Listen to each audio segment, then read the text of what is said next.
Hi, I'm Anthony Minnehan, and I'm the owner of Minnehan Metalworks and the creator of the MudOx cable kit. Today we want to thank you for ordering the cable kit from us, and ahead we've got some videos to help you install it. Before we get into the installation, we'd like to take time to address how to properly use the MudOx.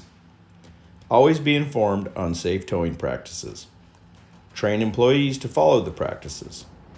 Take a look at the article, Extracting Stuck Equipment Safely, from Purdue Extension on our website, mmetalworks.com, for more information about pulling. Always inspect MudOx parts before and after each use. Replace parts if they're worn or damaged. Never use chains, straps, or other cables in place of a tow rope. Never pull at an angle or jerk on equipment. Our brackets are designed to give if the force is greater than what the combine can take. If your brackets bend or break, do not continue to pull.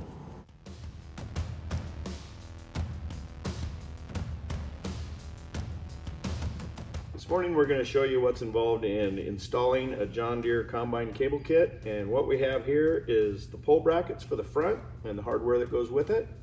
We've got 2 pull brackets, 4 24mm bolts, a couple flat washers, the shackles, and some wires to hold your pins in.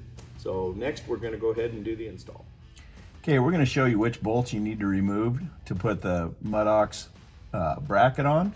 So in the front here, you go to the second bolt from the bottom, which is right here.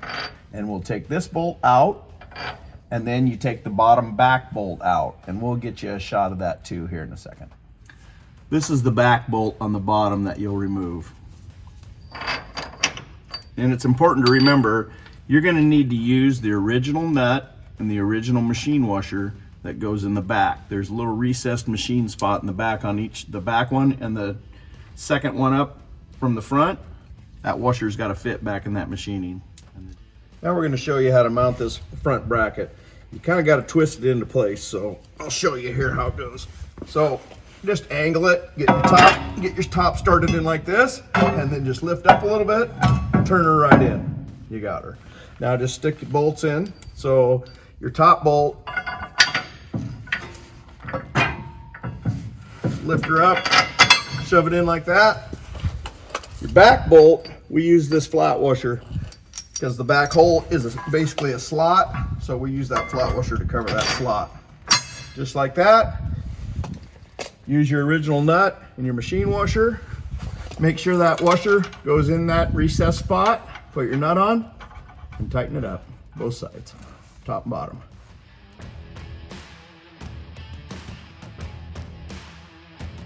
Now we've got this side installed, so go ahead and just repeat the process on the other side.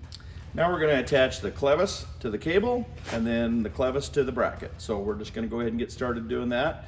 First thing we need to do is just get the cable shoved underneath the combine, so that's what we'll do.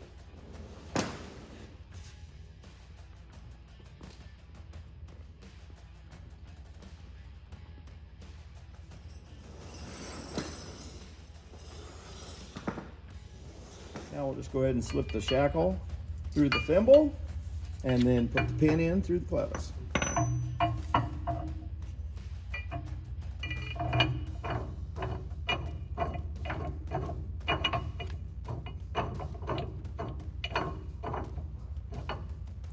Then we slip the wire through, and that's just to keep your pin from backing out on you and losing it. Tighten her up.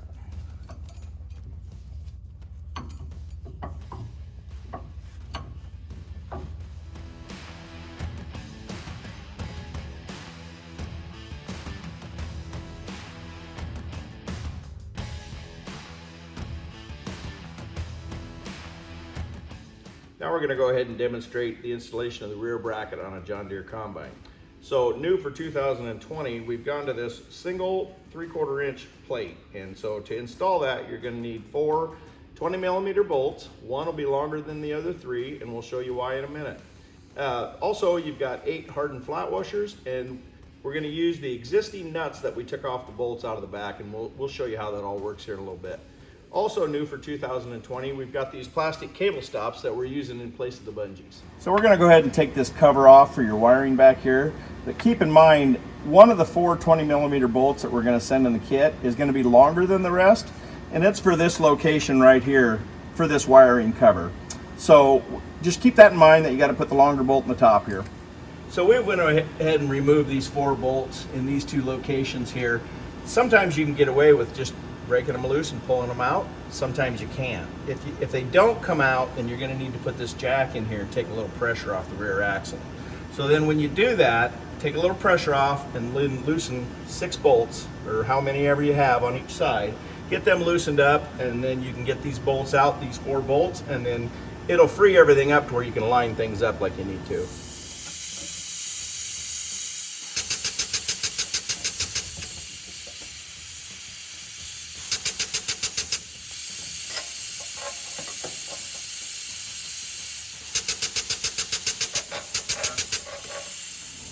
So we raised the rear of the machine up here so these 2 bolts on this side move in and out freely.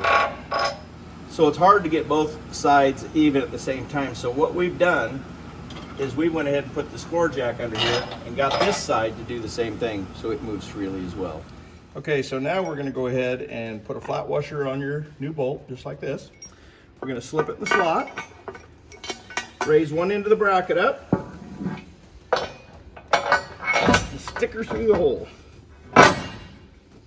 Now I'll go ahead and take our longer bolt and put in the top hole, because we've got that wiring cover in the back that we got to accommodate for. So we're going to go ahead and raise our bracket up, stick the bolt in the hole.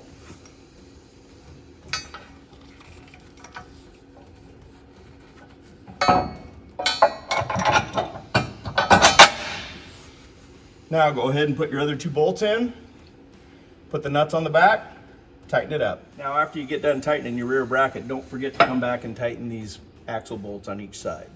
Now we're going to go ahead and bring our cables through the slot.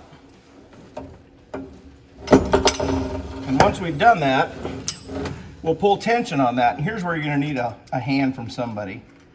We'll pull tension on the cable, about as much as you can put on it. And then we'll put this stop on like this, and with tension on it, we'll tighten it up, and that'll keep your cable from dragging on the ground. Now this is what it ought to look like when you're finished. So now we're going to go ahead and show you how to install the cable hangers.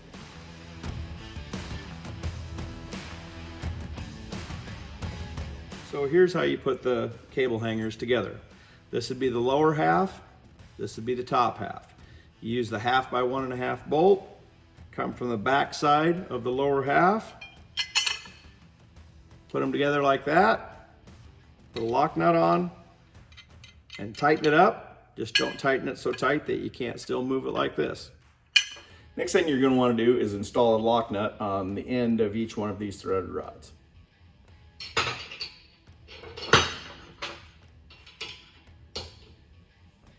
Now we're going to go ahead and select a location to hang our cable hanger bracket, and so you can see we've got several choices, and it looks to me like that hole right there looks pretty good.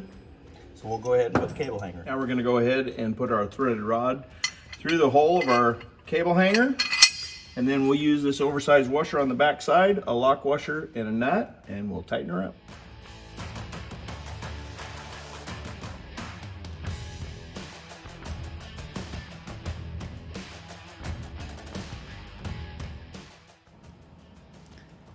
Using the MudOx to pull a combine out of the mud. Agree with other drivers on stop and go signals. Clear the area of bystanders. Empty the grain tank. Clear mud from behind the wheels and the head. If you're really buried, remove the head. Remove cables from hangers. Bring the cables to the center. Install long reach clevis through the cable eyes. The pin goes on the thimble side. Pin tow rope in the end of the long reach clevis. Pull straight, slow, and steady. Okay, so when you hook your cables to this big clevis, one thing you want to make sure that you do is you put the thimbles in the pin end of the clevis. We have had people pull so hard that they'll collapse these thimbles. Well, if you've got the pin through them, you can still get it out and get your clevis out. But if you've got it the other way, you'll never get the clevis back out. So that's just a little tip that we've learned over the years.